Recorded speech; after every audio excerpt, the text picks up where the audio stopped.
আরে বাপরে মানু, এত সেজে গুজে কোথায় যাচ্ছিস? আজ স্বাধীনতা দিবস না, স্কুলে যাচ্ছি ফ্ল্যাগ তুলতে। ও আচ্ছা, বেশ সাবধানে যাস কিন্তু। বাবা, স্বাধীনতা দিবস কি? স্বাধীনতা দিবস কি জানিস? আমাদের দেশটাকে না ইংরেজরা প্রায় 300 বছর ধরে গোলাম বানিয়ে রেখেছিল। তারপর 1947 সালের 15ই আগস্ট, এই আজকের দিনে আমরা ইংরেজদের কবল থেকে মুক্তি পাই। সেই কারণে 15ই আগস্ট হলো আমাদের মানে ভারতীয়দের স্বাধীনতা দিবস। বাবা, ইংরেজরা কি করত? ইংরেজরা না মানু খুব দুষ্টু ছিল, সবাইকে মারতো, খুব অত্যাচার করত, লোকজনকে মেরেও ফেলতো। বাবা, ইংরেজরা কি এখনো আছে? হ্যাঁ? না রে, আমরা বেটাদের তাড়াতে পেরেছি। আরে তাই তো আজ স্বাধীনতা দিবস।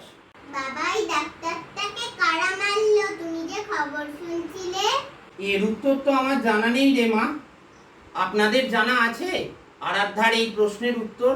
সত্যিই তো, ইংরেজরা তো আজ আর নেই। তাহলে কেন ঝরে যায় বলুন তো এই নিষ্পাপ প্রাণগুলো?